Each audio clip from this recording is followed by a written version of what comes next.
Canada. And then an overtime win over Switzerland, scoring just 2.53 goals per game in the tournament, allowing just 3.67. They've been a little tighter defensively than this German club, so something to keep tabs on today as we are underway on Friday.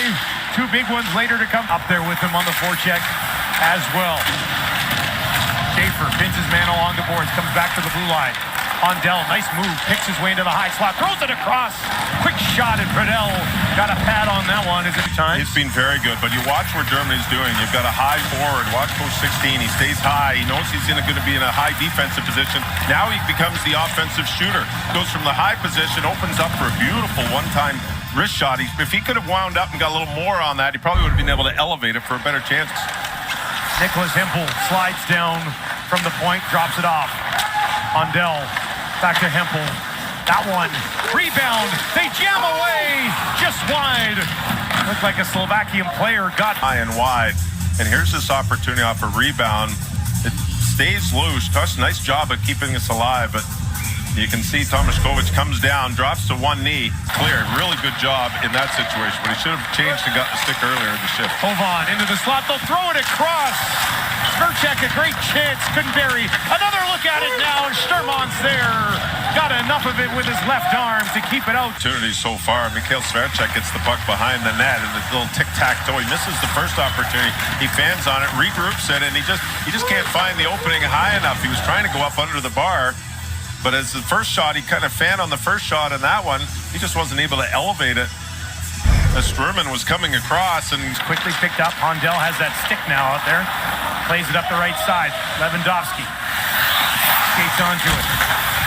Dilhoff behind the net. Throws it right in front. That's off the post. Lewandowski, a glorious chance. Really well for Germany through the neutral zone, and then just this little bit of a missed pass. It slides off the stick, and then it's like, all right, the play is dead, and wrong. The play isn't dead. It's brought right back out in front, and a quick little give and go, and it's off the post. Here's the speed and the quickness you can see of Dustin Dilhoff. He comes out, and that's a quick play from behind the net. Another opportunity just to put the puck deep and play down deep. Everybody wants to make the extra pass, the extra play. Goljer walking in with a shot that's high. Another one, and they score. Stun the netminder. He's going to go make a case to the official. Adam Goljer stuck with it and bangs home his own rebound. Lucas Sturman was looking for a whistle after it hit him in the face, in the face mask. In international play, this was an automatic that if you got hit in the face mask, the whistle was blown dead. But it starts with the turnover at the offensive zone by Germany, and then the second turnover in the zone again with a weak clear. And here's the shot. It gets up, it catches him on the right side of the head. And as it hits him in the mask, he pulls in, and he's realized you can see the mask loosens as the flap comes off. You can see the back strap is off the mask as it pops. And normally, in the international game, the whistle blows automatically. High. Brought in, Hovan. Straka back up top to Zubek. Throws it left side. Svrček, a quick look, backdoor, a beauty. Tick-tack, back of the net. When the seam is there, you take it. And there were two seams. Went back and forth twice. That's a beautiful play. Great finish by Slovakia. This is something you don't normally see is when a team gives up the lanes. The idea of the penalty kill is to close the lanes, and it starts up high, and it's going to come across once. There's one, there's two. Nice little one-touch pass to the back door. And Straka's not going to miss that one. This is a beautiful, well-executed three-way passing play. It's nice when you watch a power play, especially this age. It's not in Slovakia looking for that third goal. They get the third one. And they've got it right off the face-off. Svrček sneaks one through Sturman, and it's 3-0 Slovakia. I'll finish my sentence. I said they get the third one. That could really, really take the wind out of the sails for Germany. That's a nice face-off win, well set up. When you put the player behind you as a centerman, you say, you go right here, I'm going to win it back. And you get a quick shot like that. Correct, doesn't miss on the shot. Straight back, rolling puck, little backhand to forehand, and a quick release. Went through a little bit of traffic. Not sure Sturman picked it up right off the stick. But you can see his body language. It's like, oh, can't believe it. That's a tough one to give up, but And they are able to kick it out. Let's take a look. Got back-to-back bronze in 97 and 98 for Slovakia. Quick shot there, and they score again. Chapos this time, 4-0 for Slovakia. Germany's just overwhelmed on this shift. They had the puck a few times and they weren't able to get it down the ice. Yes, they were able to clear it over the blue line, but they're still just a step and a half behind now on this shift. And here's another one. You can see all the blue jerseys coming back on the puck. They're just all over the puck, hounding the puck. Germany's standing up straight, watching, and I think that third goal really put them back on their heels and kind of deflated things, but nice play by Kazda. Once again, the youngster pulls up, finds the late man coming in. A nice shot, but in Germany, here's the timeout again. We saw this yesterday against, didn't want to play in international tournaments because they're good enough that if you slip a bit, they're going to beat you, and Gabrick was that type of player.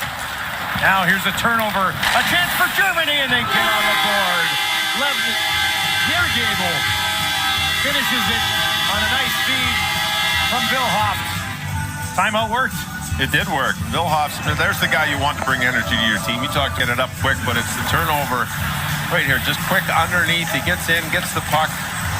That's a really nice play by Dustin Wilhoft. Just kept his feet moving.